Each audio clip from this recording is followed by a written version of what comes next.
that time, I mean, the PDA was a huge success. I mean, there was a lot of interest. I think it was 38 regions at that time that were applying for it. And for sure, later on, I mean, Roland Berger will explain it. But unfortunately, the budget was so limited that we could only really fund 11 of them. But we know that all the others could join as a kind of observer. So it was a way to solve that. Also, I have to say that from the 11 that were really, I would say, very successful, I received a lot of appreciation letters of all those regions that they were extremely happy with the PDA and the support that we have been giving from the FCH to them. So that kind of helped us in the conviction that this was the right tool and the right instrument for the regions to progress. And that is why actually we have agreed with the Commission and with the private members to continue PDA, a Project Development Assistance Program, probably beginning of next year. And I'm sure that Mirella will tell you later all about that. But it was decided not only to do it again, but really seriously increase the budget of that, because we saw the huge interest in this, let's say, in this facility. The first PDA is now finished, and with this, I would like also to thank a lot of people, and especially, first of all, of course, Roland Berger, who really, the consultant who really did the job. Sorry, it's not Roland Berger, my excuse for that. But we did the work. I mean, it was well done. But also thank especially my team. I think Pedro was very heavily involved as well, Mirella with your team as well. So thanks for that. And yeah, I would say let's listen to all the achievements and that we have done in the past 2 years, I would say. And before that, I would like to give the floor first also to Rosalinde. She's the director of the Green Planet in DG RTD. And yeah, she will also give her visions a little bit, or her views on the importance of a PDA and maybe a bit broader as well. Rosalinde, the word is yours. Thank you so much, Bart, and good morning. No, it's already afternoon. My God, this is when you are in non-stop meetings. The day seems young, so it's already afternoon. Good afternoon, everybody. It's a real pleasure for me to join you for this event because I wanted to share a bit also the views of the European Commission and underline the importance of the PDA from our perspective. Because of course, for us in the Commission, everything that we are doing at this moment is really targeted towards accelerating the achievement of our objectives in the European Green Deal. And you can really say that the European Green Deal, which basically wants Europe to become the first climate neutral continent by 2050, is really our North Star. So it's really guiding everything that we are doing. But I think in particular, the PDA is so important because a very important aspect also of the European Green Deal is to leave nobody behind.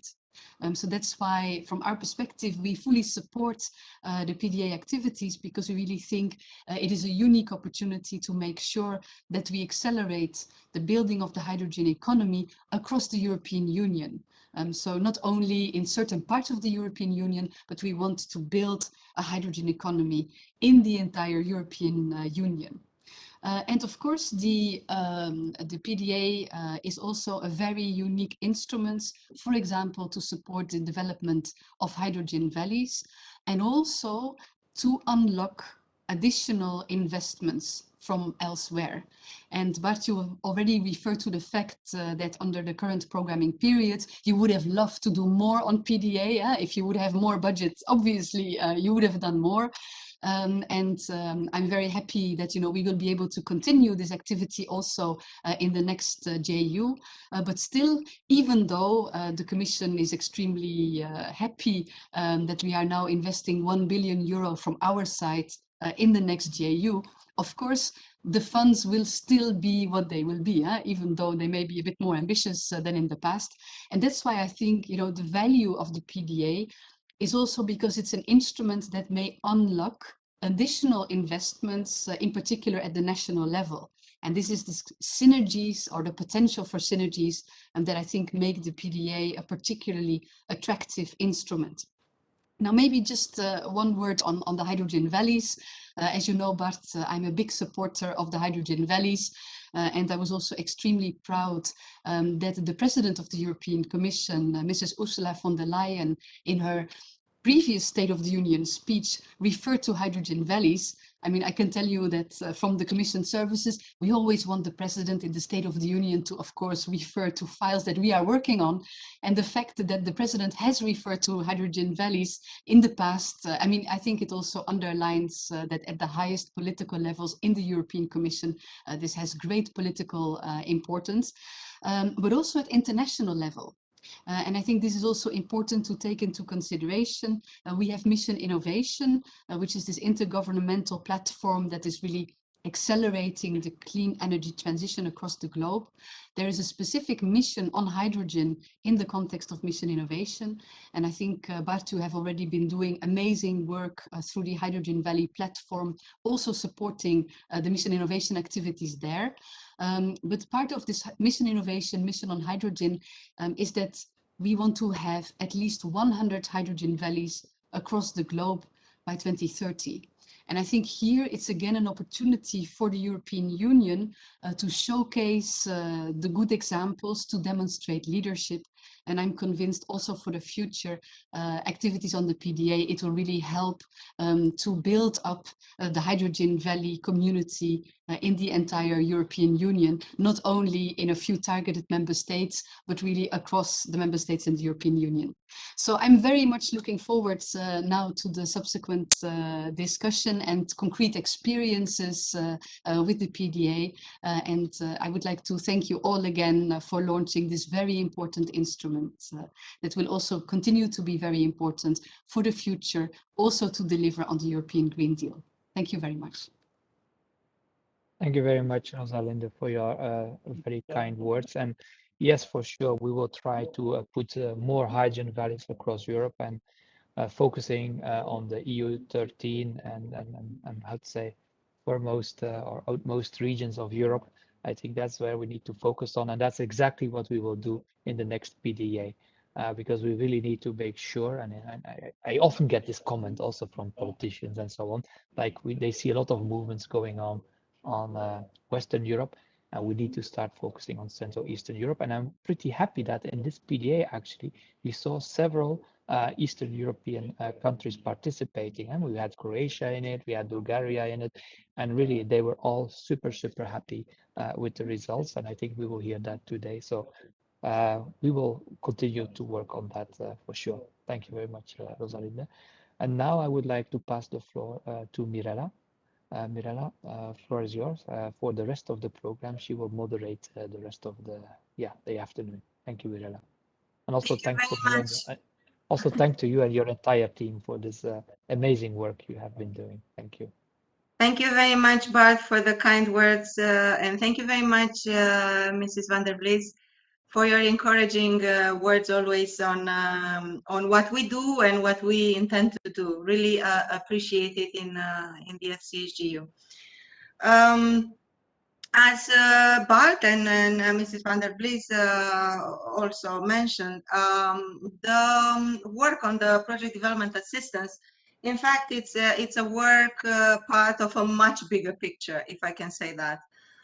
We have started working back in 2016, 2017, so I'm talking 5-6 years ago almost, that we started working, if I can say, more with the regions and try to first understand how can we work together, which is the level of each region in all parts of Europe of, if you want, from the beginning of the awareness of the hydrogen technologies, but then also the level of maturity of potential projects in different parts of Europe. And at that point, in working with the regions, we realized we have at least 3 types of regions. Ones that are already committed, and if I can say that, ready with a plan to implement a hydrogen valley. And you heard already talking about the hydrogen valley. And as an outcome of these discussions, we have already funded the one hydrogen valley in the northern Netherlands, and in 2020, one hydrogen island in Mallorca in Spain. But then, if I could mention the middle type of regions where the regions are extremely committed, but they need a plan. And this is what the project development assistance is doing. And then, of course, the last type of regions is the regions where indeed we need to do even more awareness. We need to work more. We need to bring this region to the level of knowledge, at least, about the technology that the others have. Therefore, I will concentrate on the middle one, like I call it, which is the regions with a clear intention to do projects on hydrogen, to decarbonize the regions with hydrogen solutions. But they need a bit of support, if I can say, from us to develop projects. And that's why we call it project development assistance. And this is where we focused last year. And with the help of Spillet, as a coordinator with several others in the consortium, like Element Energy, Water, Stofnet, but I'm sure the next speaker will talk about that. We have helped the 11 regions that Bart mentioned to develop really their plans. And out of this, we have the pleasure to present to you today 5 regions that will show their plans, will show how already from the moment when we finish this support in the summer, they have progressed. And of course, as I said towards the end, I will talk about the next steps. Of course, without forgetting our guest today from the European Investment Bank, who is always watching, if I can say us, and what we do. And of course, we'll present to you other opportunities and how or if the European Investment Bank also plans to work with these regions to implement these, I can say, beautiful projects. So that's more or less the plan. That's more or less the plan of today. We still have 1 hour and 45 minutes. I'm sure we will have very nice presentation, very fruitful meetings. Before I go into the different presentations, just last point on my introduction is the fact that we just released the report for these 11 regions. You should be able to find it on our Hydrogen Hub Regions Hub initiative on our website. And of course, if you are subscribed to our news, you will get it directly through the news in your inbox. So I'm happy to announce the release of the report. And now let's get into it, if I can say, or let's get into the details. And I would like to introduce the first speaker, Mrs. Nadine Holzinger, CEO of Spillet, and who will guide us through the effort, like I said, of last year, and of course the first half of this year, Nadine. And we'll present the results of this first effort of working with the 11 regions and the Observer Network. Nadine, the floor is yours. Thank you, Mirella, for the nice introduction. Hello, everybody. I would like to start the day with a presentation on the overview of the project and all the regions. We invited some of the regions to present the details on their concepts themselves. So I am very happy to have them here today to present their results. So you get the real insight into the projects, and I will focus thus on the broader picture and the overall project. Next slide, please. So the structure of my presentation is that I would like to first introduce you to the PDA initiative as is, then introduce you to the supported regions and their projects, the Observer Network activities, so the broader regional network that we supported in this past 20 months. Then we have some lessons learned and main takeaways from our work with the regions that we would like to share here today with you, and a summary and next steps. Next, please. So the PDA initiative, the team, you can see here all the logos of the team. So we as Spillet had the project lead, but we were working closely together with Element Energy, Waterstofnet, Trezors and Wise Europa in accompanying the regions and supporting them.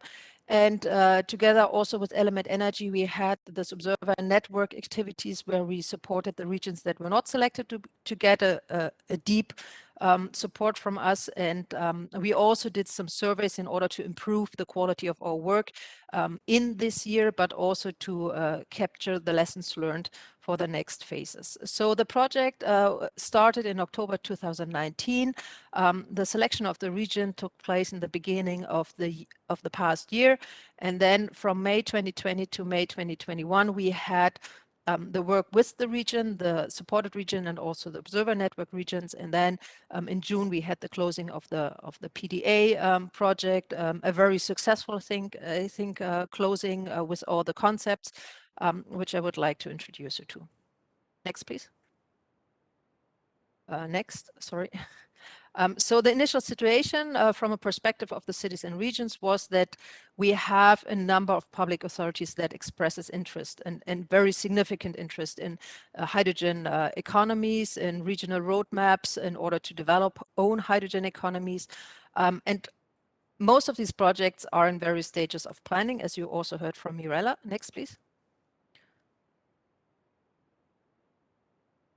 But many of these public authorities do not have yet the level of experiences or in-house expertise that they require to develop these projects. So, or they have limited resources like personal resources and capacities, but also in particular to access financial, technical, and legal expertise. So we discovered that there were lots of questions that were, some of them were already out there in some studies, but studies were not known. So we also just collected many of these information and put them together. So this was also the initial, I think the initial idea of the Regions Hub that FCH thankfully just set up very quickly in the beginning after we noticed that that these studies were not known yet. So we have all the important studies and information at one place at FCHJU on the FCHJU website. So this was a very good help. Next, please. And so we noticed that they were not familiar with hydrogen and some of the specifications, such as potential suppliers, safety aspects, permitting procedures, etc. So the details of the project planning. And we also noticed that they all required source of funding. So they were not aware of where to get money from, especially as there were many regions who really said they would not be able to realize their projects, even if it was well developed, if they don't get support. So this was really a main issue in the beginning of the project. Next, please.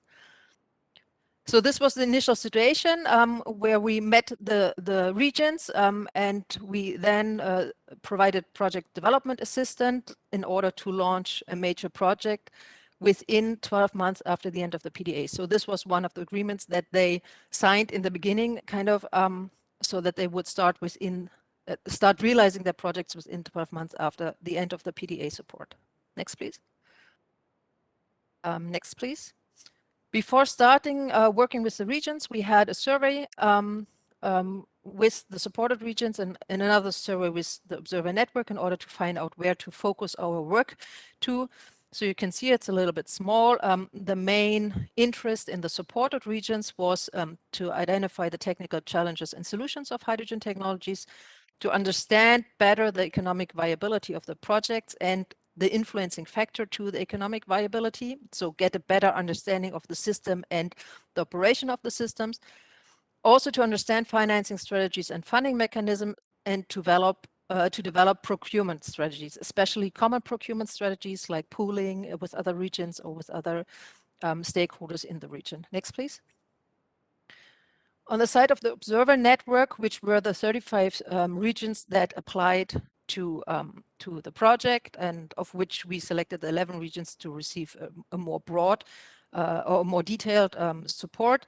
Their main motivation to participate in the Observer Network were to get general information on fuel cell hydrogen technology readiness and experiences in daily use, like best practices, but also to participate in lessons learned from the PDA regions that we were supporting, to learn about financing and funding mechanisms and programs, and to understand challenges and best practices in procuring FCH technologies. Next, please. Next, please. So coming to the supported 11 regions and their projects, here you find an overview of the 11 supported regions and their topics, as well as the consultancies who were supporting the regions.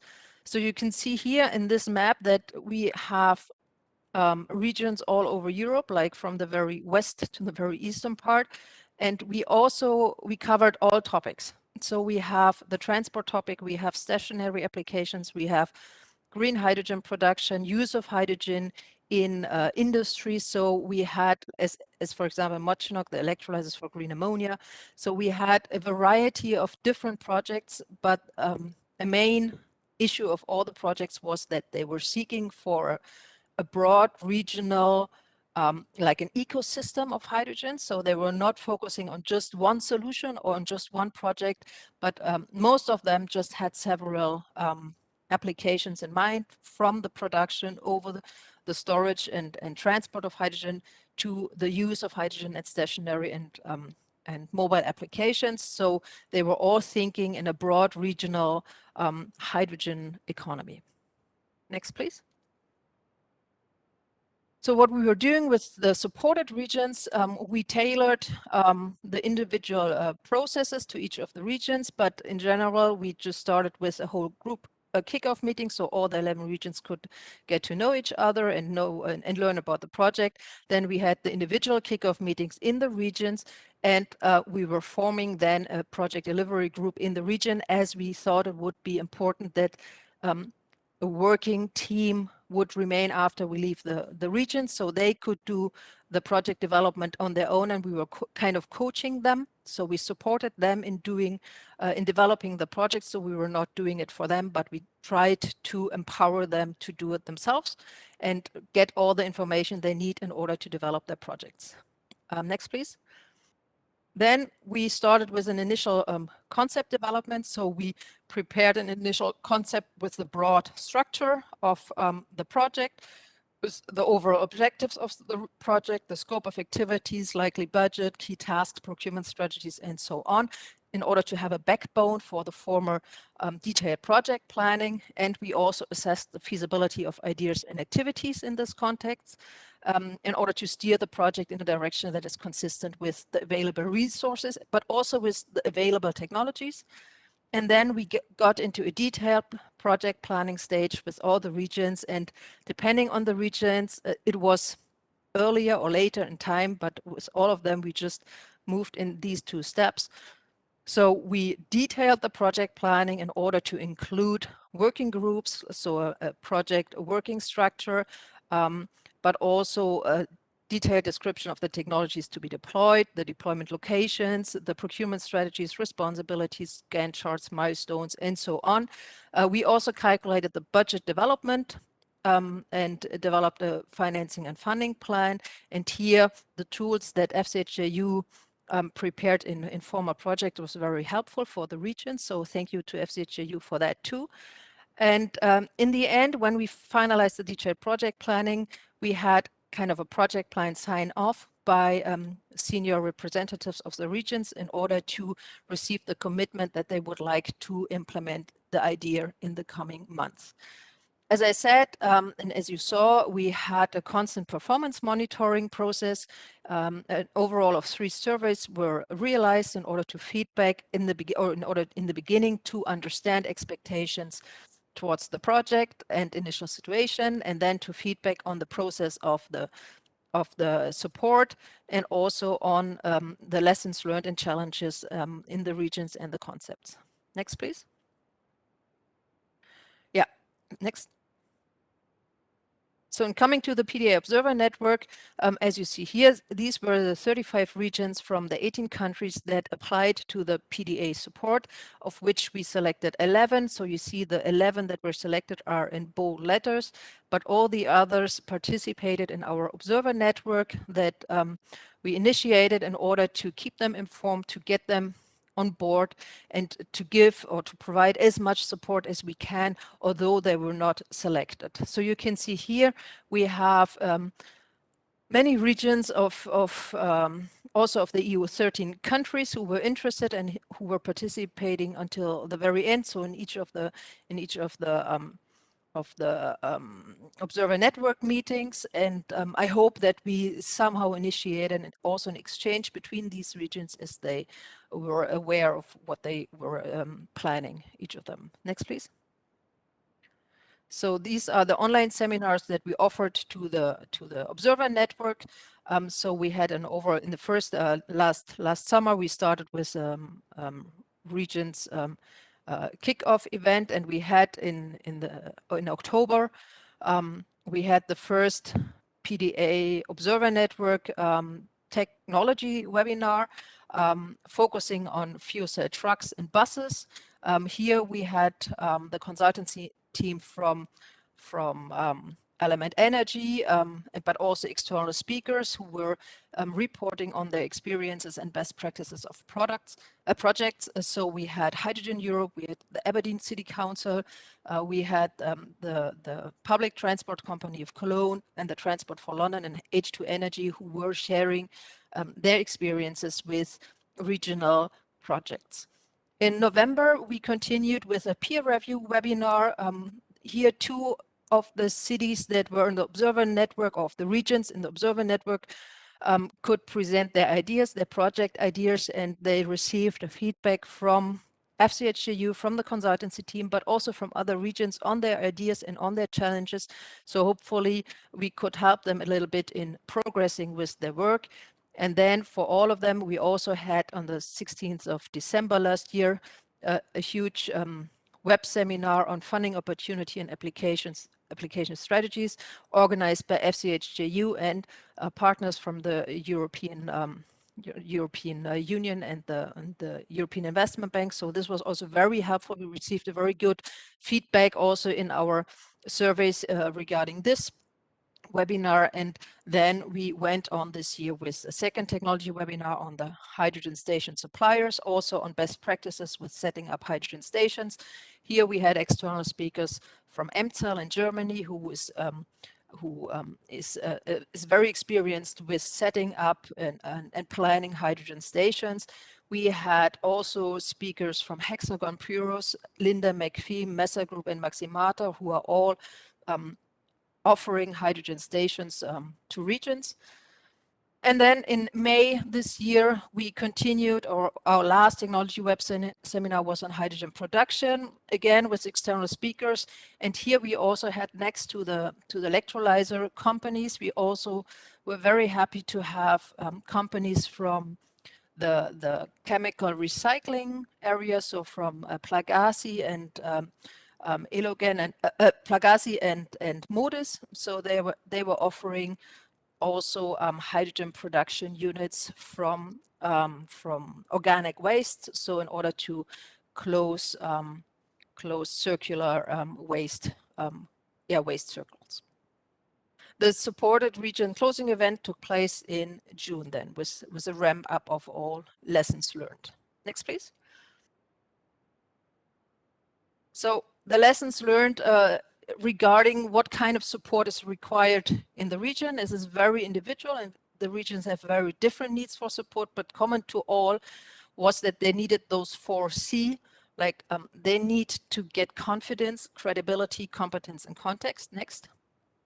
So confidence and credibility is rather the question of doing the right things. So from an internal perspective, like the confidence that they are doing the right things, but also from an outside perspective, from the credibility to say that, well, are they doing the right things? Because many of them, they face also critics or challenges from outside their peer group or from other stakeholders in the regions. So they said that it was important to get also the credibility by being selected by FCH to become a hydrogen region. So this helped in convincing people that they were doing the right things. They also have the question on doing things right. So they need the competence. Many of them still lacked, as I said in the beginning, competence in various issues or in very details for the project development. But they needed the context, so the external competence that they could ask in order to, for example, plan or detail their projects. Next. So what we did as a consultancy team was we were providing the confidence and competence to the projects. Next. Fuel cell and hydrogen joint undertaking. So FCH was taking the role for the credibility. So and we experienced a very good support by the team from FCH in getting to the regions whenever they were needed in order to explain why they are supporting the region, what they are doing, how hydrogen is progressing and seen on European level. So this also helped the regions in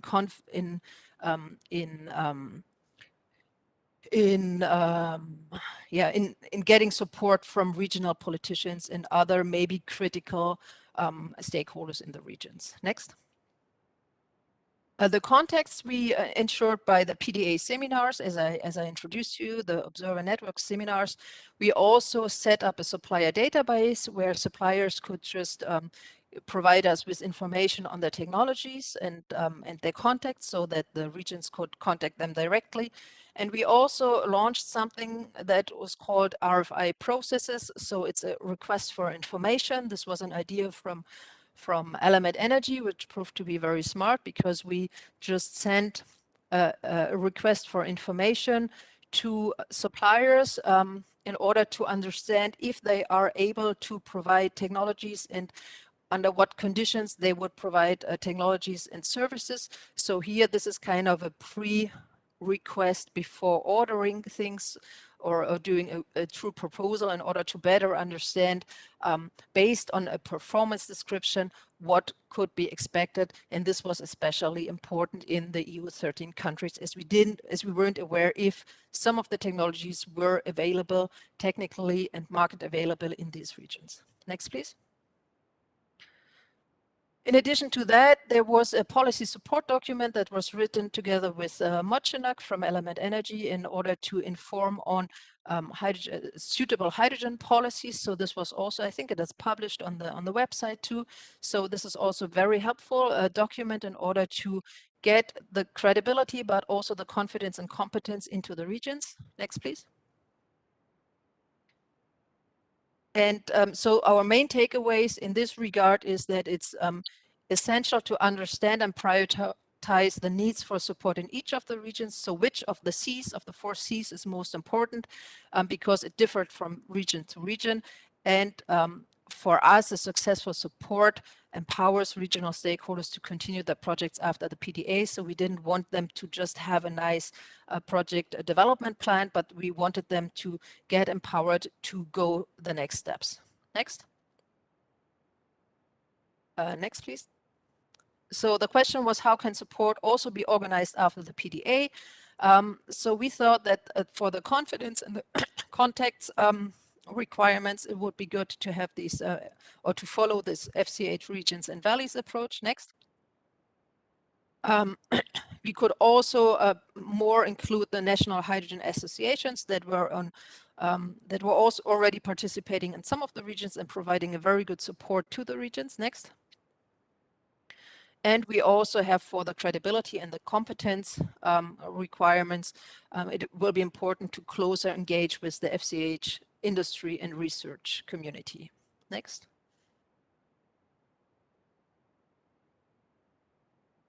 Okay, so in addition to that, we also think that it's important to include or integrate the national funding organizations as well as external investors and to provide contacts here too in order to be on the safe side regarding the funding of the projects.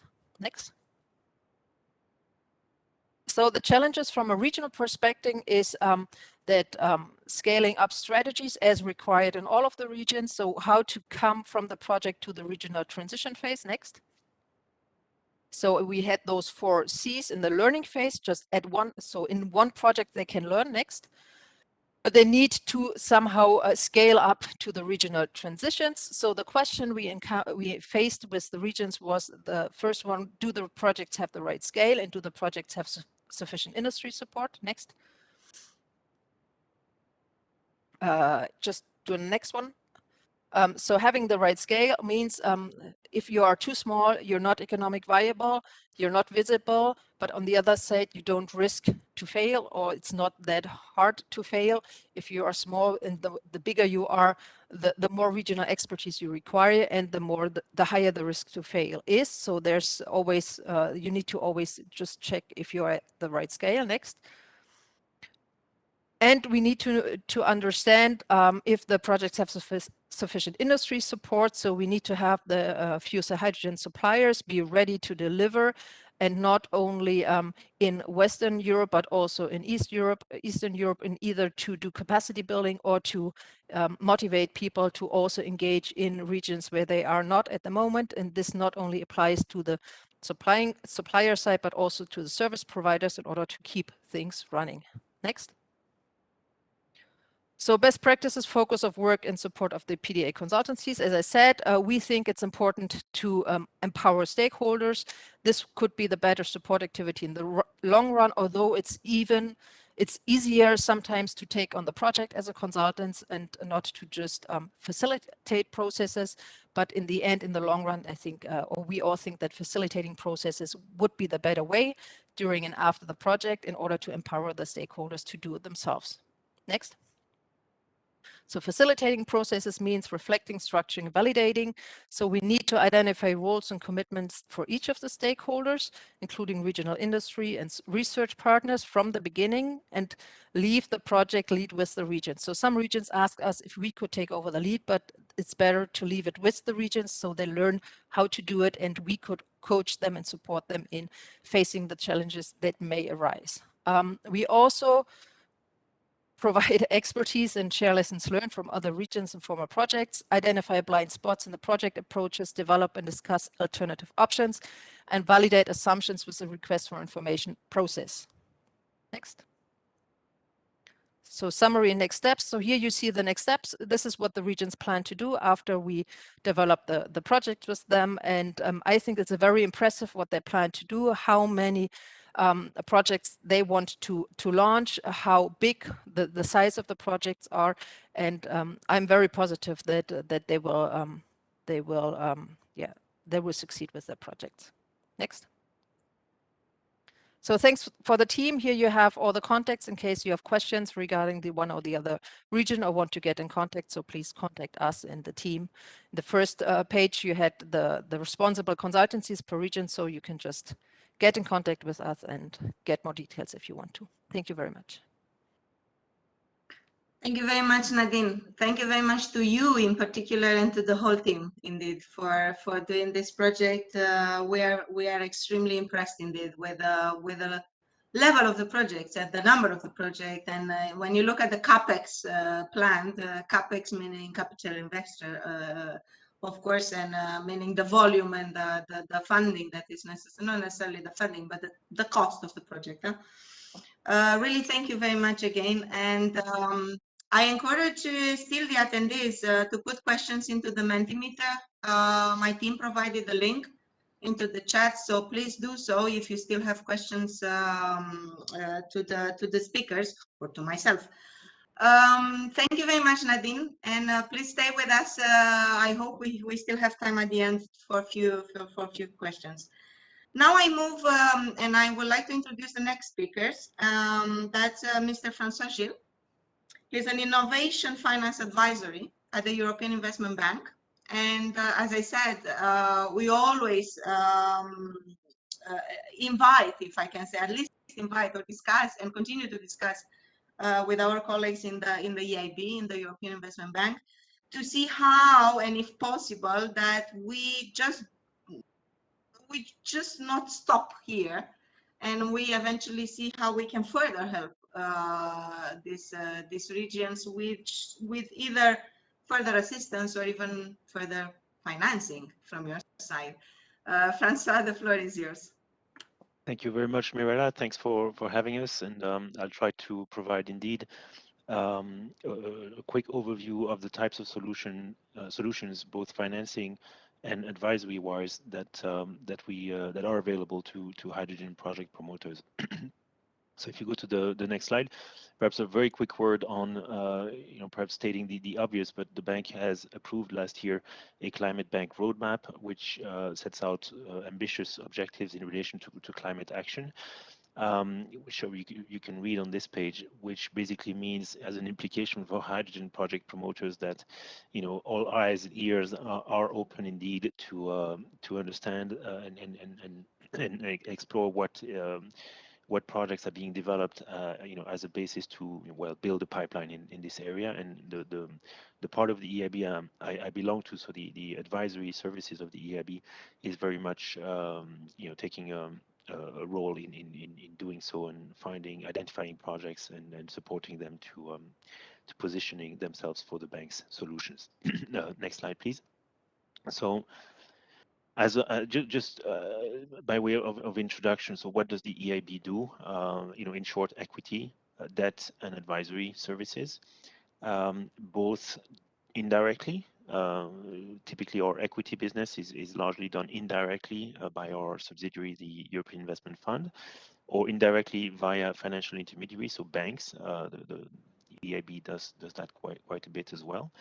But then what will interest you as project promoters most likely is what the bank does directly, and this is primarily on the basis of various lending solutions, so repayable financing solutions, and to an extent also quasi equity or thematic lending solutions. So I'll try to give on the next page. I'll try to give you next. Sorry. I'll try to give you just a flavor of what these direct financing solutions can look like, and we're seeing here various types of financing approaches that the bank, that the EIB can support. And basically, starting from the top, we're looking here at what things that the solutions that can be relevant for basically riskier projects in the hydrogen space, and they could be with an energy angle, or they could be with a clean mobility angle.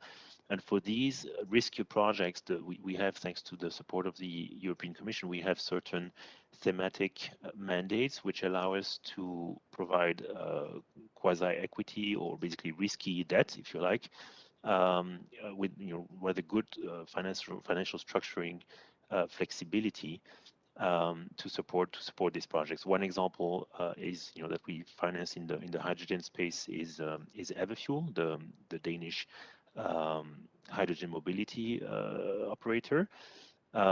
We just announced something in French Guiana with CEOG, where hydrogen is going to be used as an energy storage solution for a power plant, for a solar power plant.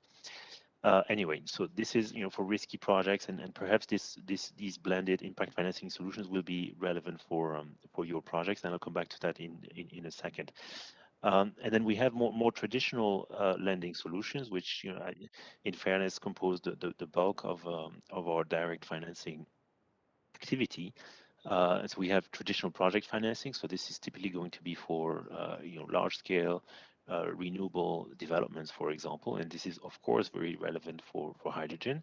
Now, for such projects, you do need certain elements of project maturity, like clarity on offtake over the duration of the project, and strong contractual frameworks, and other things. Then we do, of course, corporate financing. So these are loans basically to corporate entities. Just highlighting here one example of a loan we did recently for Iberdrola in supporting their innovation roadmap. So this is typically loans to large corporates to support either R&D or certain capex programs. And then we finance the public sector entities at various levels. And I think here there's also potentially a way that this could be relevant for the projects you are developing. I think the one project that we financed earlier this year with a French region in the southwest of France, Occitanie region, is a 40 million euro financing, basically with it's a loan to the region, but with underlying links to an investment program in hydrogen mobility.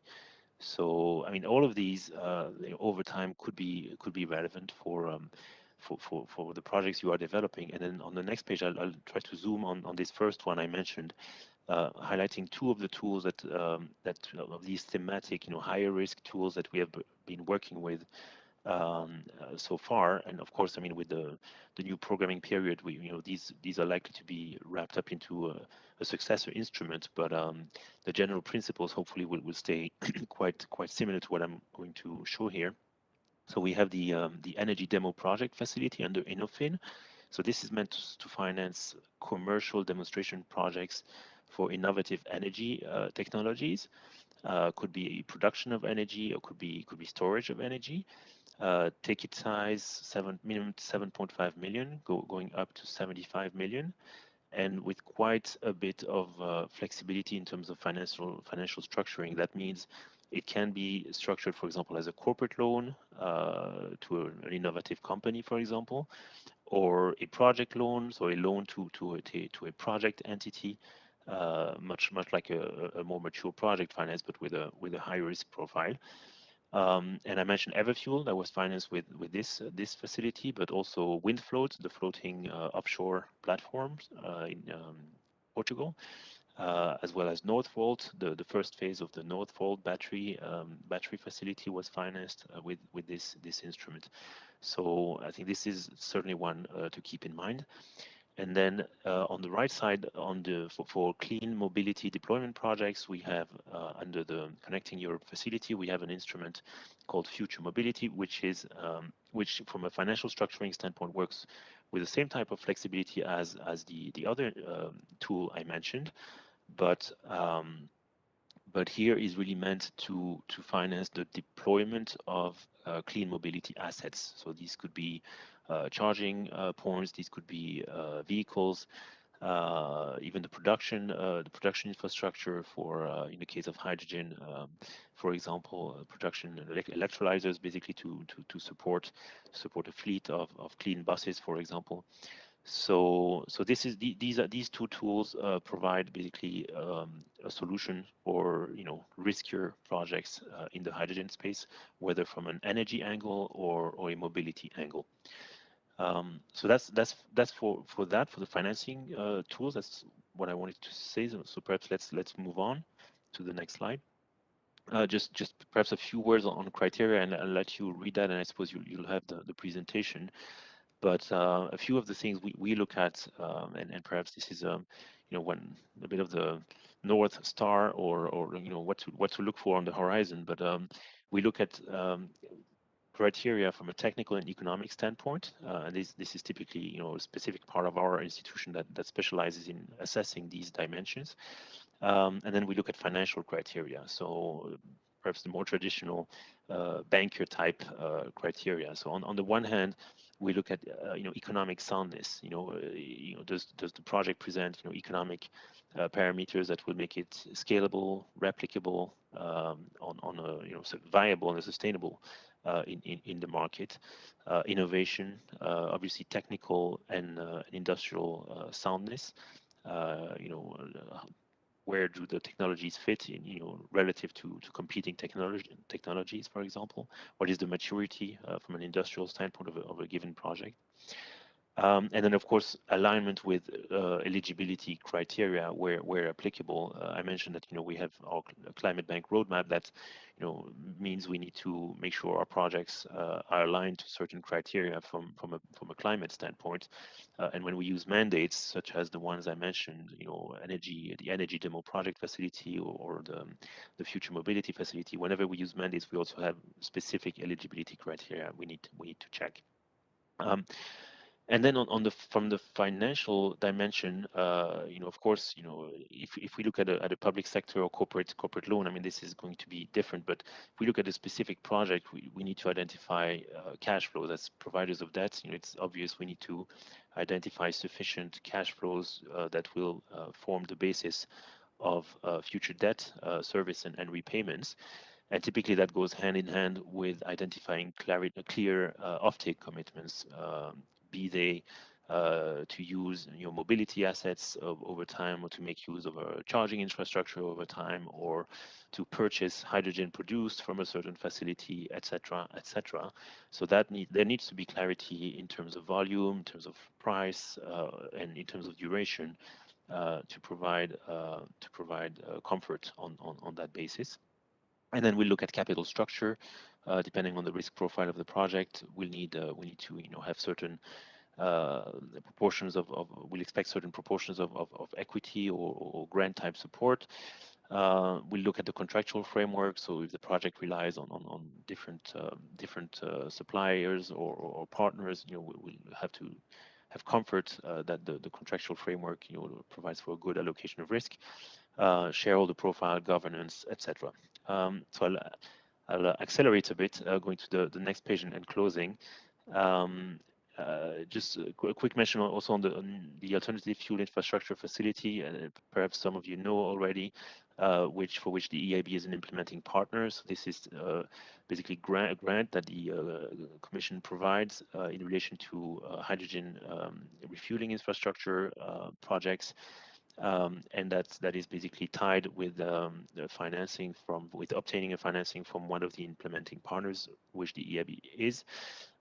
So anyway, side note, moving on to the type of advisory support that we provide. So basically the teams that I'm a part of, we like I said earlier, identify and support projects. So this can be upstream, so doing a feasibility analysis for a project, evaluating or helping identify a general business model, doing a market assessment, but it can also be, and ideally for us as financiers and trying to build a pipeline, ideally it's as downstream as possible, and by downstream I mean as close to potential due diligence and financing as possible. So that when it's more downstream, it's much more about preparing the business plan, supporting conversations with investors, reviewing a financial model, preparing investor materials, very specific, tangible contributions to the fundraising, basically, of the project. And we do this based on various mandates. We can do certain things based on the European Investment Advisory Hub, which tomorrow will be the InvestEU Advisory Hub. Also under INNOFIN, which I'm a part of, and also under NER 300, and we can do this basically for whether it's a relatively small innovative project promoter, whether it's a large scale, complex project, whether it's a public or private. So we have various ways of coming in. So that the question is more, what is the need, and then to start discussing, how potentially we could configure a technical assistance solution relevant to meet the project promoter's needs. So I realized this was a lot. So that's really all I wanted to say in a nutshell, that we have financing solutions, including some that are suited to higher risk projects in the hydrogen space, and that's in advisory services. Our door is open to basically understand your projects and discuss how we could potentially assist you on your path to financing your projects. Thank you. Thank you very much, Francois. Really happy to have you. And again, thank you for your time, always to be here with us and to present the facilities that are offered by the European Investment Bank, including to our 11 regions. We now made the plans. Why not? Let's see where we find the money. Thank you very much, Francois. And again, I hope you can stay with us till the end, in case we still have the time and we get questions by the end. Thank you. Good. So now I'm extremely happy to get to the regions themselves. We invited for today 5 of them out of the 11, so more or less half. And we will see really how the PDA, the Project Development Assistance, worked in practice. I would like to invite already the first one, and I would like to invite Susanne Wallner from Mariestad in Sweden to tell us about this particular experience in Mariestad in Sweden. Mrs. Wallner, the floor is yours. Thank you very much for this invitation, and I would like to send my thanks to all of you for this fantastic work we've been doing for over a year. I think we have been progressing forward, and a special thank to Nadine. I want to thank you from the bottom of my heart with all of the project team here in Sweden, because you have been supporting us and make us feel more confident in what we are doing, and that has been very important for us. Now to our presentation. Mariestad is a municipality in the south west of Sweden. We have about 25,000 people living here. So it's quite a small municipality, but we think we do quite a lot for the hydrogen field here. So in our picture here, you see that we have a refueling station, and we have the what we call the world's first solar cell driven refueling hydrogen station here in Mariestad that we are very proud of. And we also now are building a preschool that's on the same kind of system. So for us, when we started this application, it was my work to see in our concept of what we call electric village, what can we do more to move on to reach our goal to be more sustainable? Because we are also connected to UNESCO, a biosphere community. And when you are a biosphere community, you have special cultural and natural values that you want to be keen on and keep them, of course. So our ambitions is to reach the climate goals and create business opportunities. And we see that we get new professions in this, and the companies is learning to build and construct those kind of things also, so we could get business here in Mariestad. We also think that we have amazing things happening here, because we have, like, I had about over 100 of groups coming here to Mariestad from Sweden and also from other countries like Österreich and England and India and different kind of countries coming and looking at what we are doing. So we have constructed like a technical tourism concept where the groups can stay here, they could eat and so on. So we made a package of it so we could help others and they can come here. So that's about my first slide. And I have to ask now. Oh, thank you very much. Thank you. In this work, we have looked at how we could reach the goal to get our railway at Kinnekullebanan transforming from diesel to hydrogen. And it's been a very nice work where we have like 5 municipalities along the railway, and you see they are laying next to the Great Lake of Vänern. And we have been talking to all the political leaders in this work to try to get them to understand the importance of this, and also show them how we are thinking about hydrogen and try to get them on board, so to say. So now we have them all on board, really. And that's good, because they have different kind of political colors, but now they get together in this and work together to try to get support up at our region of Västra Götaland. So we are moving a bit slow for me, but we are moving forward. So we think that's good.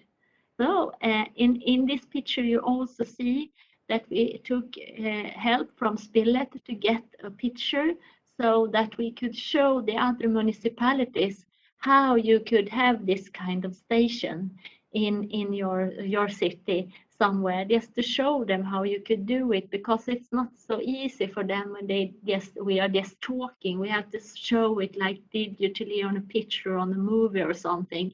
So we made this picture so that they could see what they could do in the area of this, you could have like more things connected to it.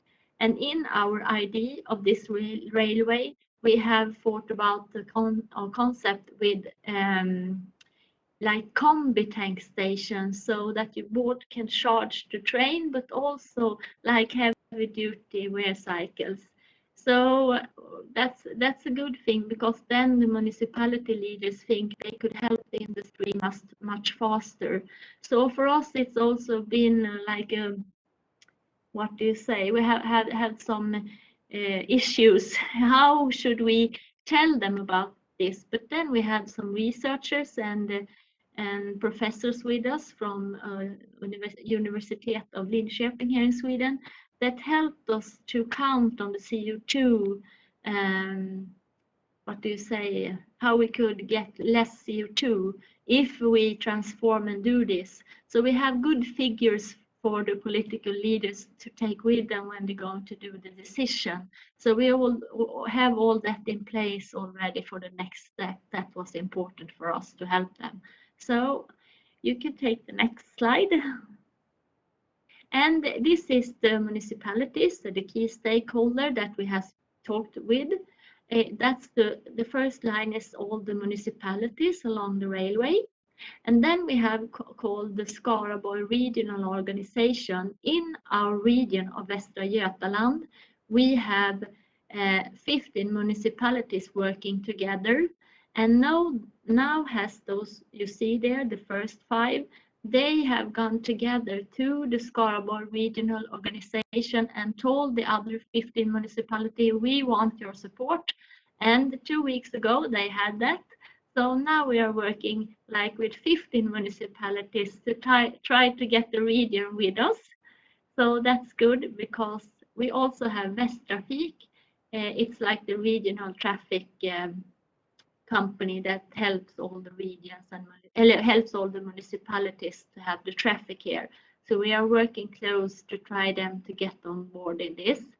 And they've been with us all the time, but they had some other ideas also. So we have had some challenges to get them to look at hydrogen, but now they are more with us, so to say, and look at that also. We had the train company Alstom, we have talked to them, and we have PowerCell and the University of Linköping. And our idea is to have a pre-test phase with 2 trains, and then if we could do that good, we want to scale it up. Today we have 8 trains, but we want to scale this up so we in the end have 10 trains, because then we could have all the way from Örebro to Gothenburg. And that's important for us because we have a lot of industry here in the region that is like almost screaming for people coming and work there because they need people. So if we could show that we have infrastructure that's fossil free, that would be very encouraging for us and the companies here when they're looking for people to employ. And so our idea in the next phase is to scale it up and to 10 trains in the end, so we reach our goal to get this going.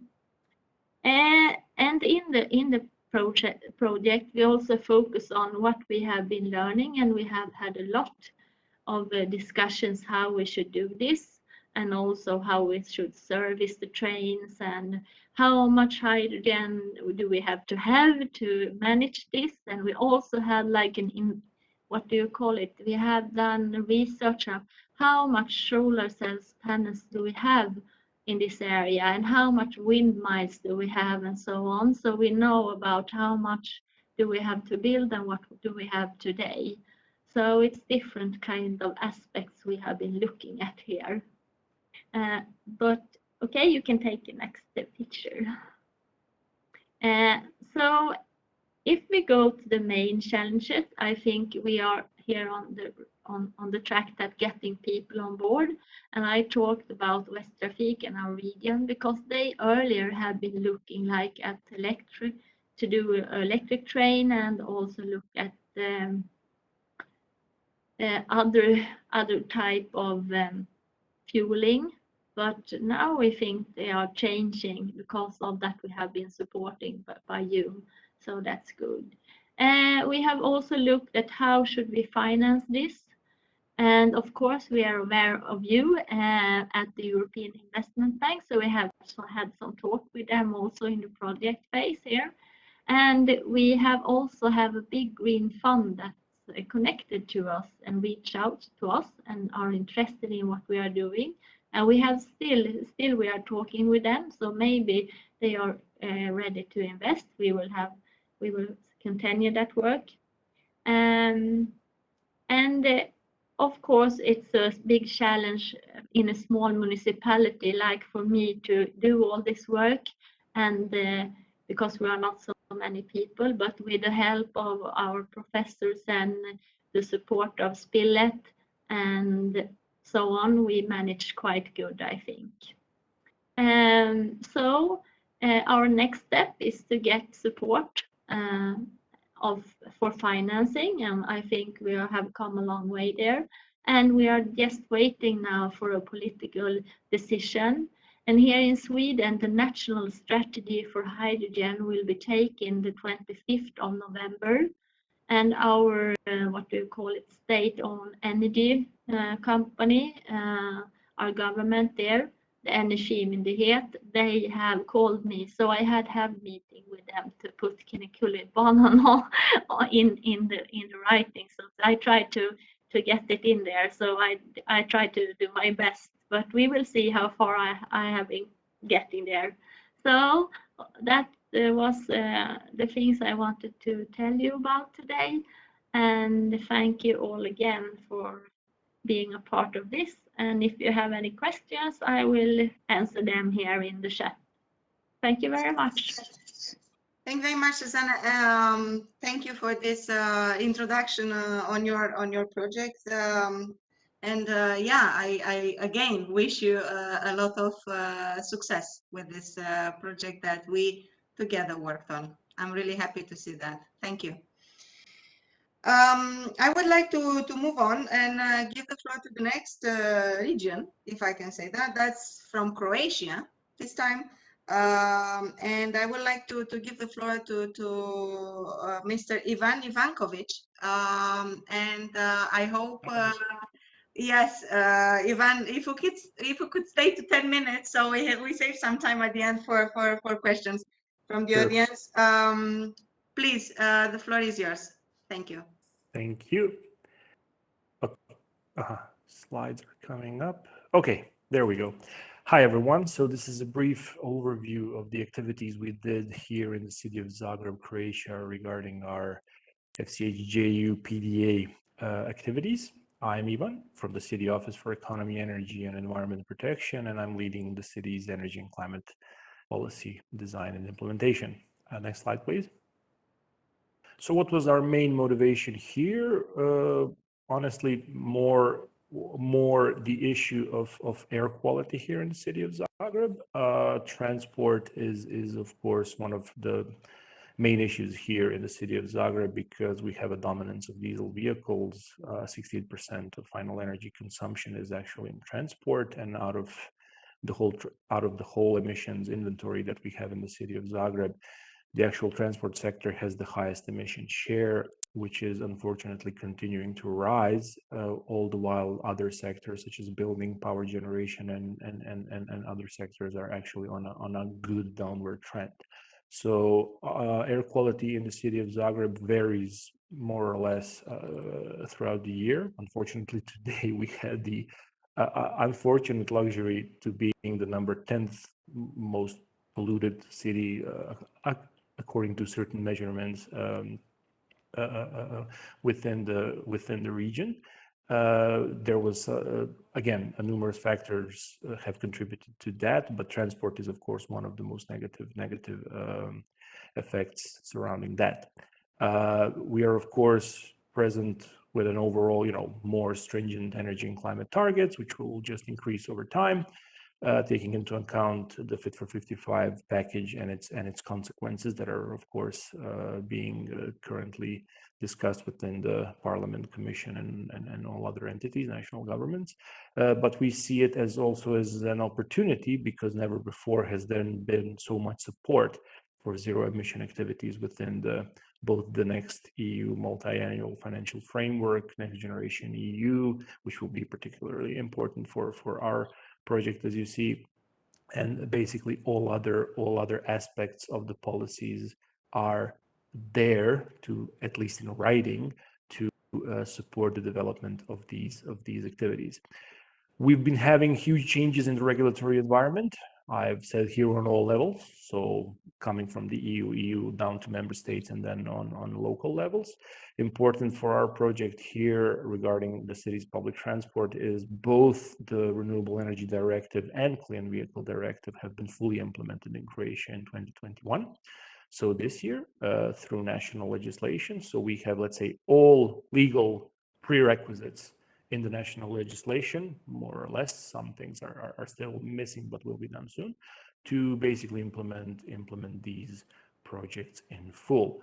The way we did this is that City of Zagreb was the project lead on this, but the actual project implementation will be done at our city-owned Zagreb Electric Tram company, which is our, let's say, PTA, Public Transit Authority and operator. I've put some numbers just to get a sense of comparison of how large that is. We are currently at 480 buses with an average age of 11 years, and those are mostly Euro 6 and Euro 3 and Euro 4, with some new Euro 6 buses that we procured through cohesion funding. 76 of those buses are CNG. And this hydrogen project is actually just I won't say small, but one part of a much larger sustainable fleet renewal plan that we are currently developing within the overall energy and climate policy revamp for 2030 with an outlook for reaching climate neutrality by 2050. So if you see I've put here the Clean Vehicles Directive requirements for Croatia. The buses category is expected to have a significant share of both, low carbon, let's say, but especially zero emission vehicles, which we aim to fully support with this project. Next slide, please. So what we did over the course of 1 year, so from June last year until June this year, is that we managed to put up, I would say, a merry band of good people working on this project here in the city of Zagreb in cooperation with our public transit operator ZET and our oil and gas champion here in Croatia, INA. We were supported by Element Energy and Trezors, and we developed basically let's say the whole business case and value chain analysis. So both from hydrogen production, storage, transport, hydrogen refueling stations, supporting equipment needed, everything that we need to do at the actual bus depots to support hydrogen development, all the way to marketing, communications, operations and management, telemetry, etc. So it was a comprehensive, let's say, final output that will then enable us to fully capture everything we need and put this project on an implementation track. Next slide, please. Okay, so I've managed to hopefully put the most interesting outputs and results on this slide for your consideration. So some review of, let's say, outcomes that we did. We did a really in-depth analysis of all regulatory barriers for hydrogen refueling station deployment and, of course, hydrogen application in transport, where coordination with all the relevant ministries here in Croatia was actually crucial, and various technical agencies, because some of the responsibilities of the actual, let's say, legislation development and implementation is actually handed over to, let's say, not the ministry, but the lower level entities where various experts sit, mostly due to specific requirements regarding high pressure gases such as hydrogen and all the equipment necessary.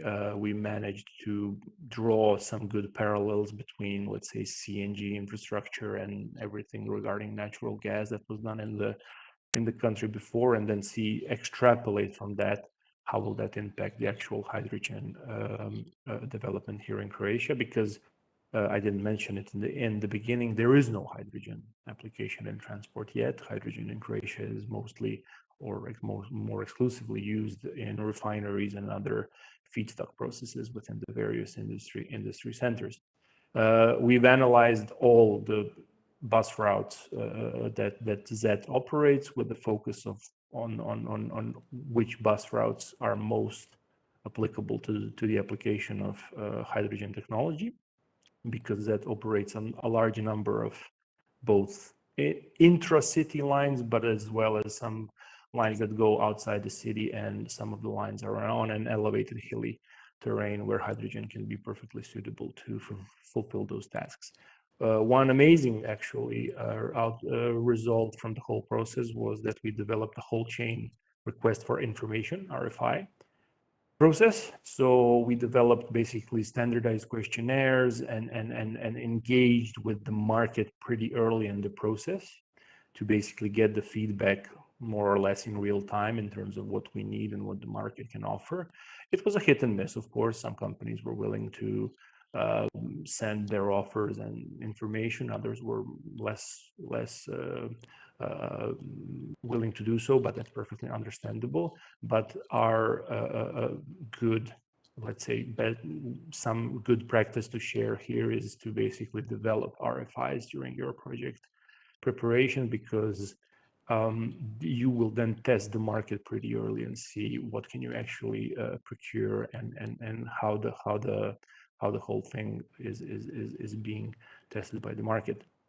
So we did, of course, the economic modeling. There's an example of a table with various parameters that was weighted. Best practices transfers from other member states, of course, with the help of Element and Trezors. And the final output is, of course, a detailed implementation plan with a focus on total cost of ownership. As you can see, our capex is within the range of 16 to 23 million euros. It's an if on or situation. So we are primarily interested in articulated buses, which, of course, don't exist on a serialized production yet, but they will be available in the next couple of years when we are actually in the phase of procuring them. As an alternate, we have secured, let's say, an alternate case where we will then procure more or less 32 solo buses. Of course, the hydrogen refueling station and everything surrounding that, plus bus depot adaptation, was taken into account.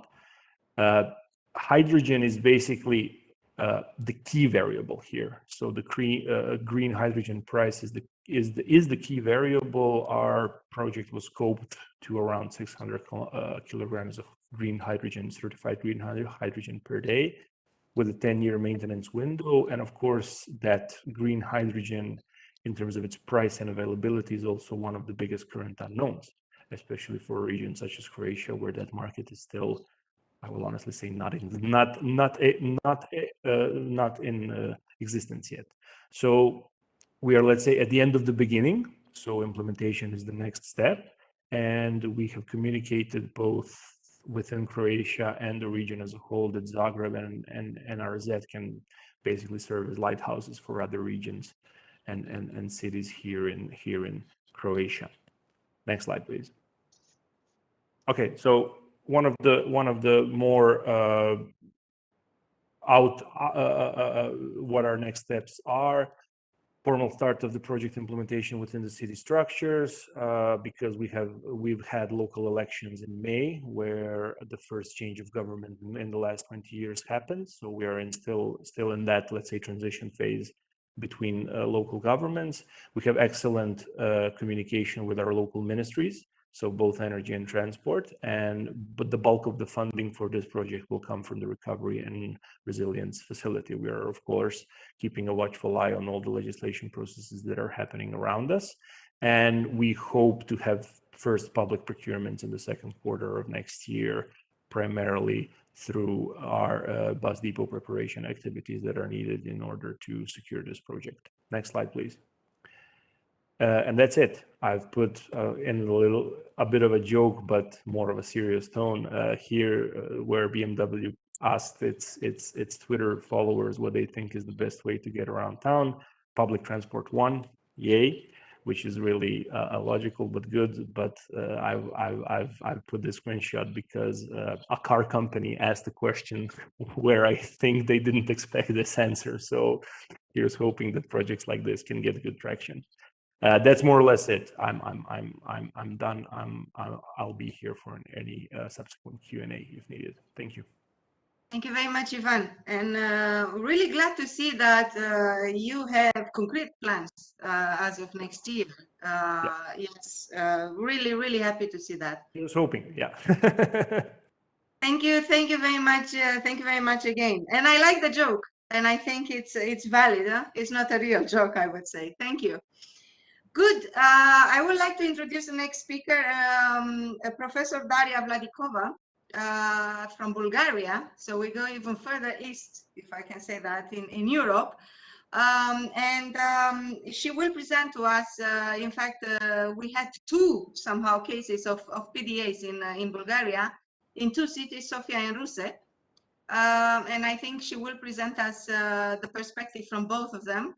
Daria, the floor is yours. And again, the same kind request, if you can do it in 10 minutes. Thank you. I will try. Thank you, Mirela, for the introduction. Thank you for giving me the opportunity to show one of the two projects, the Ruse project. Please, next slide. Ruse is the biggest Bulgarian town on the Danube coast. And of course, we were interested in ship. In any way, the overall objective was to support Ruse municipality to develop the first concept for regional hydrogen deployment for transport applications. You know, in Bulgaria, we still do not have hydrogen in transport. And of course, to accumulate experience in the preparation of compatible projects. Please, the next slide. The specific objectives concern the establishment of a core group of stakeholders representing the entire value chain, and to develop business model for hydrogen ecosystem appropriate for Ruse. That is local hydrogen production by electrolysis, hydrogen pushball, and hydrogen bus fleet. Next slide, please. The design concerns of three modules. The first one is the production and storage of hydrogen. We have all PV park, which is ensuring 20% of the electricity. The rest is from the grid. With certificate, it may become green. And we have storage at 500 bars. The next slide, please. The next module is the refueling of the boat. And we calculated 220 kilograms, and we found that that's not the business case. Next slide, please. That's why we introduced the municipality transport structure. We calculated the number of buses which would make the project reasonable, and we found that the minimum is 20. In the materials, it's written 10 because 10 was medium, but you may correct it now and write 20. Next slide, please. So let's go to costs. First, hydrogen production. On the left side, you see the selected conditions. We have 80,000 hours with one change of the stack, 2.4 megawatts, and 16 hours per day work. On the right side is the CapEx. You see the electrolyzer is PEM electrolyzer. The price is even higher. We hope next year it will go down. And the total CapEx is 7.2 million euro. The annualized total is less than 500,000. Next slide, please. What about the OPEX? 68% of the OPEX goes for the grid electricity costs. Of course, now it will be even more in the moment, but let's hope that that's temporary situation. As a total, the OPEX is about 2 times higher than the CapEx. Next slide, please. Based on those parameters, we calculated that for Ruse, we should have levelized cost of hydrogen 5.37 euro per kilogram. Comparison with Sofia, when we have bigger capacity, there we reached 4.13 euro per kilogram. Next slide, please. Now, cost about the ship. To be honest, in the very beginning, the whole project was quite different. We had a cruise ship, but pandemic times came and we had in the first month to reorganize the whole structure. So, and we're happy to have now a pusher boat. The question was how to refuel, and final solution for the moment is to use the port cranes for changing the containers with the empty and full hydrogen. We should have two containers, 100 kilograms, one of them. Next slide, please. So in numbers, the total capex is less than 4 million. The propulsion system fuel cell battery is 1.6 million euro. For comparison, we found the data for replacement of diesel with LNG, which is 1.2 million euro. Next slide, please. Now we come to the buses with initial price 550 euro. We try to make analysis between diesel and fuel cell bus. Of course, the fuel and the bus are more expensive, but the final calculations show that the difference for euro on kilometer is only 9 cents higher for the fuel cell, and that is due to the less cost for maintenance. Next slide, please. So in total, the total cost is 22.5 million. We have funding gap 18.5 million. That's why we made analysis for potential funding sources. And we marked some national and European, and we hope soon to use them already. Next slide. So a few words about our main difficulties and barriers. It was difficult to find information about companies, producers of component systems, to realize a contact, to find information about prices. And the second source was lack of information about legislative, administrative, and safety issues, homologation, and certification. Unfortunately, they do not exist to a certain extent. And here we would like deeply to thank Element Energy and Treasures for covering as much as possible this information gap. Next slide. Our project outcomes. The first pillar is realization of the first in Bulgaria project for large-scale hydrogen deployment for transport applications, including business model, work plan, technological approaches, contacts with stakeholders. We realized some funding opportunities. And the second pillar is the attraction and involvement of Bulgarian stakeholders. We started with the municipality with not very high interest and 2 academic structures. And now we have a wonderful management team with companies, with people behind them. Next slide. I was surprised that weeks after the finalization of this project, the public awareness increased dramatically in positive direction, starting with Rusa municipality. They're going to build a new depot and they already want 40 hydrogen buses. They are interested in coordination of Danube Transport Hydrogen Valley. We have about 400 kilometers longitude.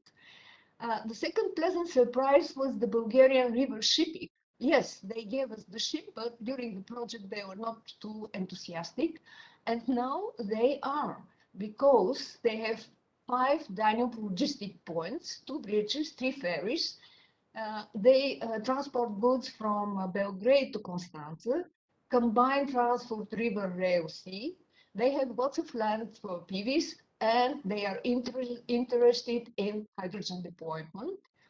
And the third interesting point is the strengthening of our consortium. We already established an SME for integration of battery fuel cell hybrid system. We involved a ship company for design of the retrofit, and also a shipyard for implementation. And we are strongly interested to enter in large-scale demonstration of hydrogen inland water vessels. Next slide, please. And the last impact is connected with our two transport projects, which we prepared for the Clean Hydrogen Alliance project pipeline. If we didn't have two project development assistant projects, we would never apply with those projects. The one is for hydrogen bus infrastructure. The two municipalities plus two followers made a group that applies for 140 buses, 68 retrofitted trolley buses, this which we developed in Sofia, with 14 megawatts electrolysis distributed in 4 places. Next slide, please. And the second project is for establishment of center for fuel cell battery systems for transport application. And here the applicant is one of the big Bulgarian companies holding Zagreb.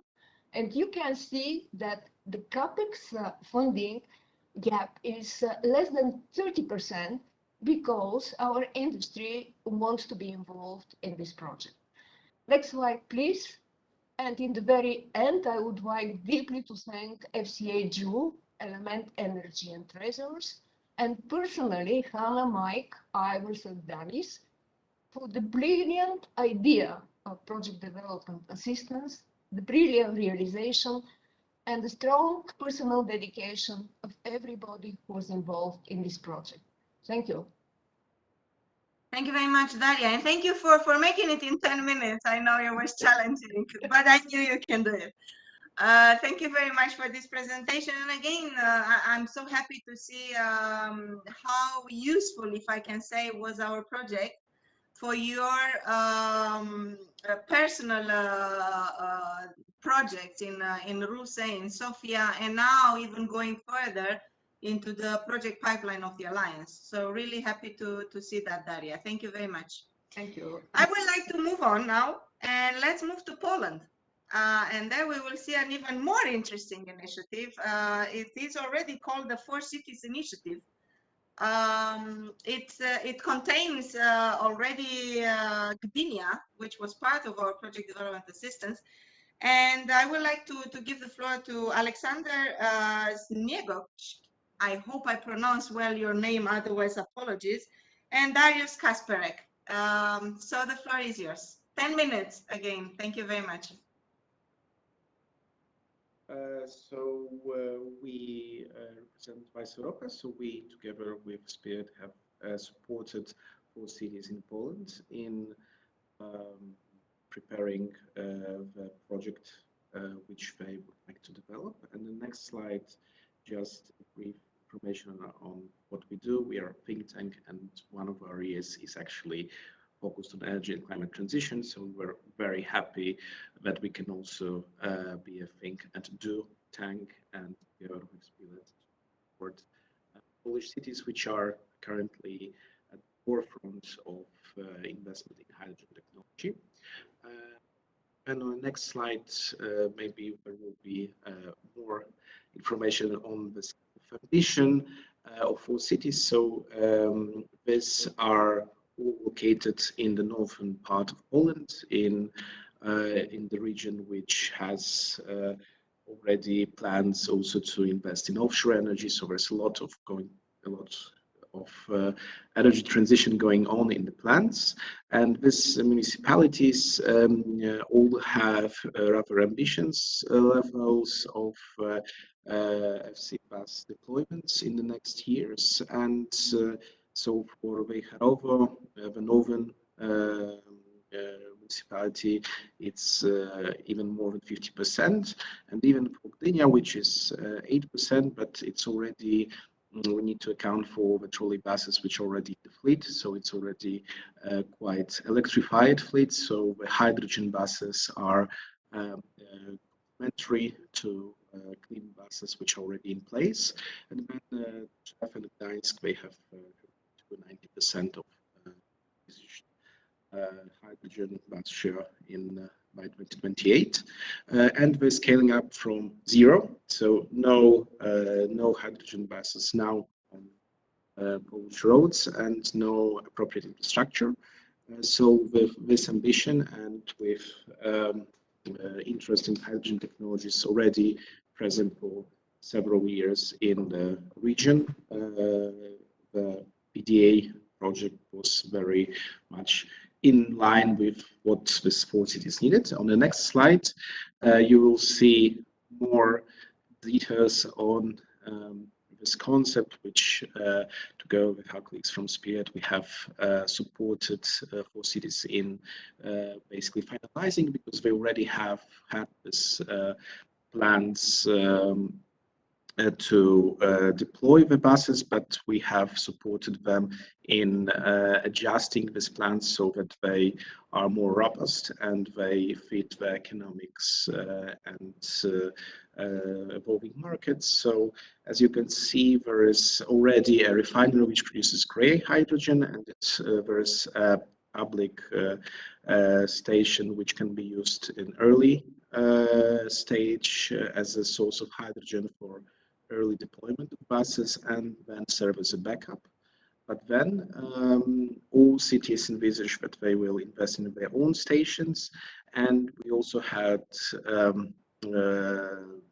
checked for each city which source of hydrogen would be appropriate for them. They have decided each on their own. And for instance, we have Vladikova once again, the city on the north, which is focusing more on green hydrogen already. So they would like to have local production and fueling the 20 hydrogen buses. And then Gdynia, Gdańsk, and Czew will utilize the sources of hydrogen from refineries. So it will be grey hydrogen, but in the longer term, there's also a perspective to decarbonize that source. And there's also, this is a complex strategy, so it also involves backups and also joint backups.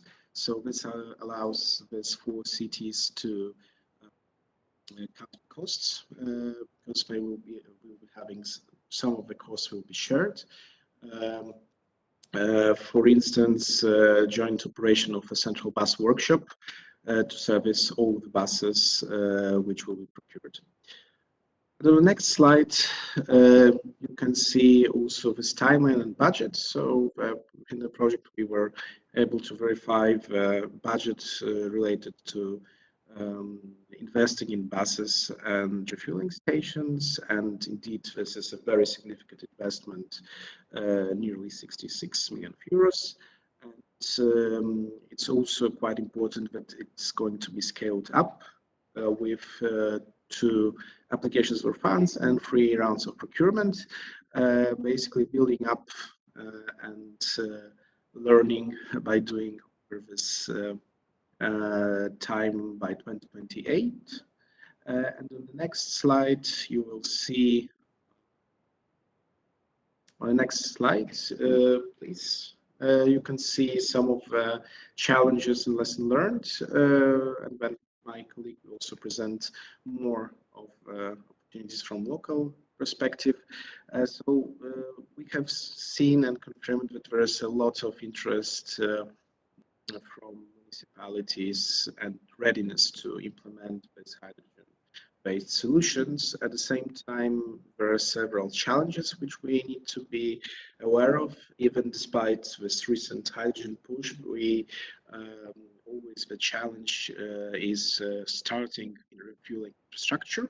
So in Poland, this is still an issue, but there's basically no fueling infrastructure in country, so that any pioneer who would like to invest in this new technology will have to somehow arrange with both fuel and refueling infrastructure. They have to either invest in local production or local access, or import it from markets, which is quite significant first barrier, which we have addressed in a PDA project with several step solution. There's also some legal barriers, lack of precise regulations, which are hopefully soon be addressed within Polish hydrogen strategy implementation. Then there is a very recent shock in energy prices, which in principle supports longer-term shift to clean solutions, green hydrogen, but at the same time, it creates further risks and uncertainties for these transitionary projects, which depend more on grey hydrogen. And the subsidies which are needed in the short term when deploy buses, this is also subject to some uncertainty. And the next slide, please.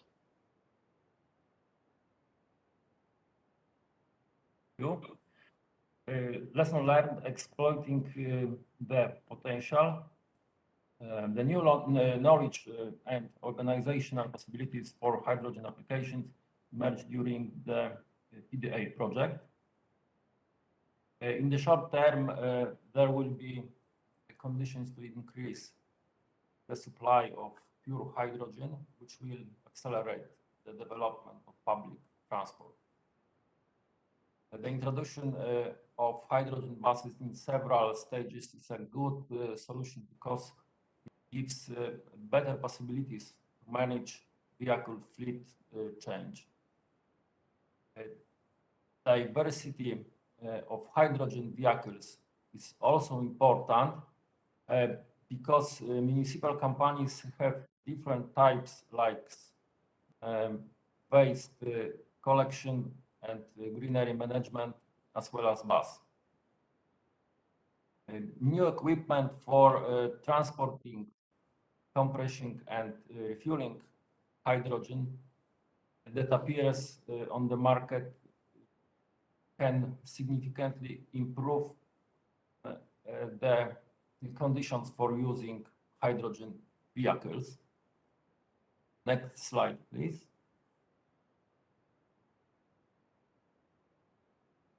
And lesson learned: Pda implementation. Important issue to support the development of hydrogen application in urban transport. One, this Pda process suit beginner municipalities with no previous experience of hydrogen project very well. Two, cooperation with the EU is critical because it allows collaboration with expert and H2 technology users, which we hope will continue in the future. A major goal was to combine the experience in hydrogen technologies with the practical local challenges faced by municipalities. And four, there remains regulatory uncertainty because this is a nascent field. This had to be thought about during implementation as well as organizational capacities. And next slide, please. The next activities planned to be implementation in 4 cities are implementation of approximately 5 hydrogen-powered trains and launching 2 short sea ferry connection on the Tri-City Hell line. And next slide, please. Thank you for your attention. Thank you very much to both of you, Darius and Alexander, for staying within the 10 minutes. Extremely appreciated. And thank you again, and again, happy to see that our initiative helped you at least to better understand the technologies, get a bit more knowledge. So really, really, that was the main focus of our initiative. Of course, on top of helping you making the project and offering you the assistance. Thank you very much for your intervention. And last practical example comes from Slovakia, a Močenok region. And I would like to introduce 2 speakers again, Branislav Brezny and Peter Hegedus.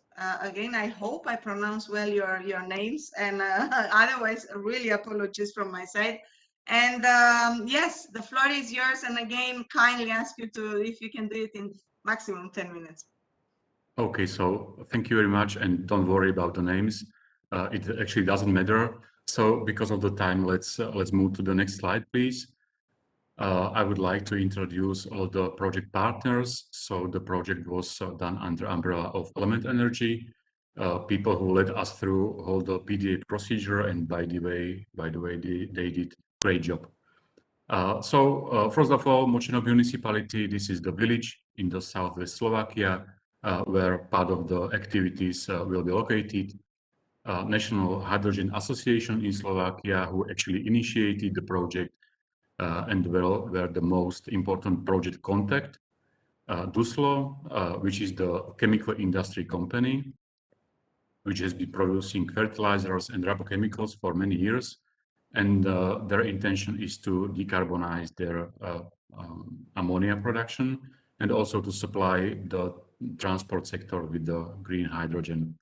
Eurowind Energy is a renewable energy developer who provided their expertise on the development of the project.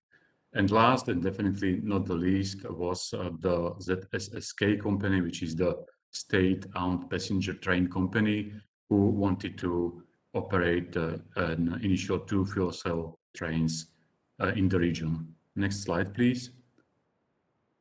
So when speaking about the project value chain, we would like to produce green electric power, both by wind farm and the solar farm. And the green power will be mostly used for production of the green hydrogen via electrolyzers. And together with the battery solution, we would also be able to provide the grid balancing service for the electric grid. And the green hydrogen being produced by the electrolyzer, it can be either used for decarbonization of ammonia and consequently nitrogen fertilizers. And the other use would be in the mobility sector, so via HRS station to fuel cell train, and another route could be third-party distribution services and other transport uses. Next slide, please. So some key numbers. We would like to install wind energy capacity of 36 megawatts, photovoltaics 14 megawatts, and the estimated annual production of the electric power would be somewhere around 130 gigawatt hours per year. Regarding the electrolyzer, we definitely decided for the low temperature electrolyzers, and we actually haven't decided whether we would go for PEM technology or alkaline technology. What is clear is that the installed capacity would be 20 megawatts, and we estimate to produce over 2,000 metric tons of hydrogen per year. Next slide, please. In our project, the location is very important, and I would like to show you where all these activities will happen. So on the top left side, there is a map of Slovakia, which is the Central Eastern European region. And with the blue arrow, the place is highlighted where all the activities will be held. In the right-hand side, there is this blue area, which is the production facilities of Duslo, where the electrolyzer will be erected. And just nearby the electrolyzer, there will be the wind farm. There is also this yellow area where the solar farm will be placed.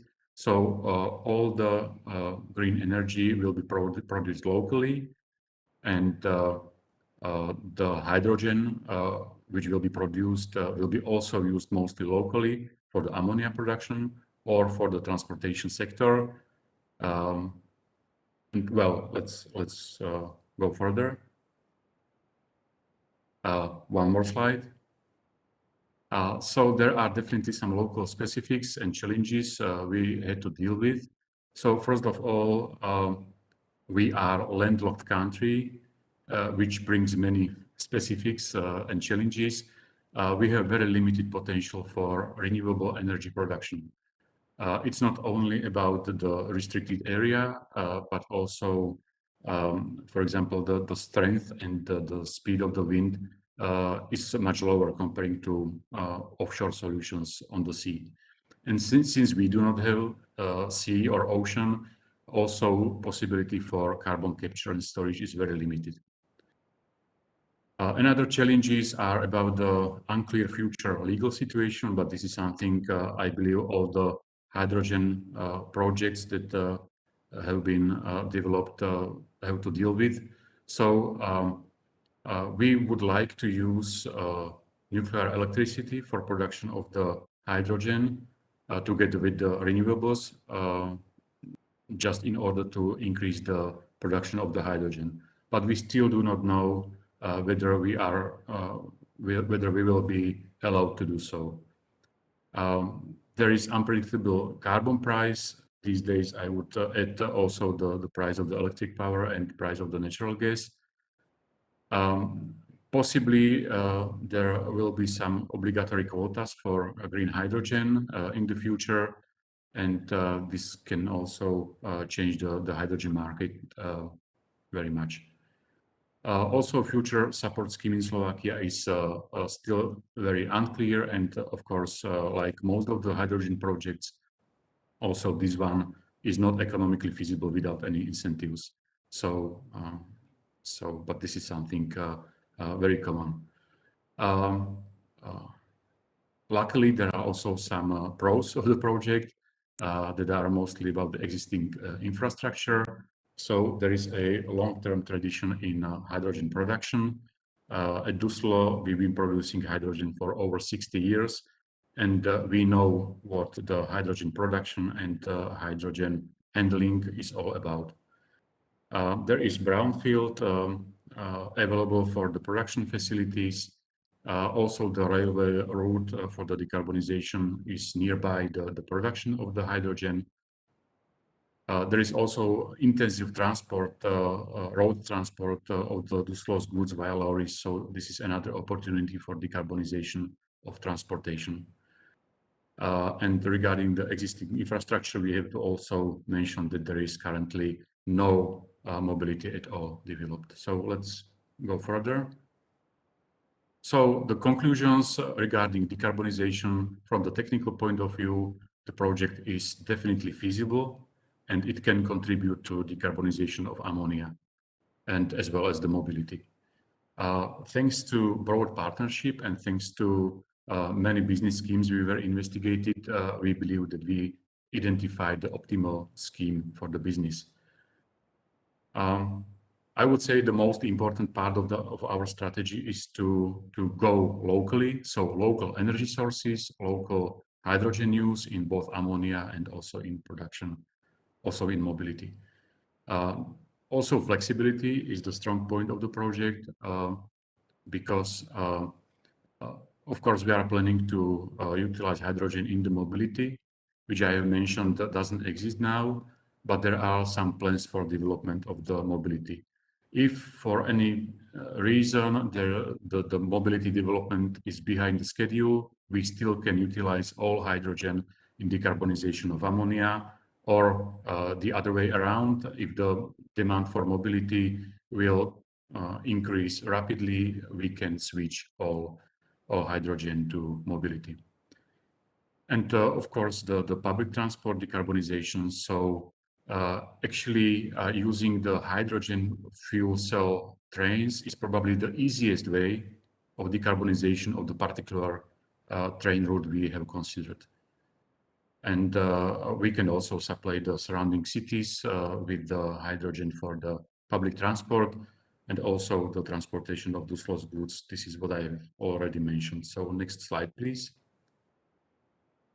So at the end, I would like to say big thank you to FCH for supporting the project, Element Energy for the project administration, and for the knowledge and advice, and all project partners for really great cooperation. I appreciate it.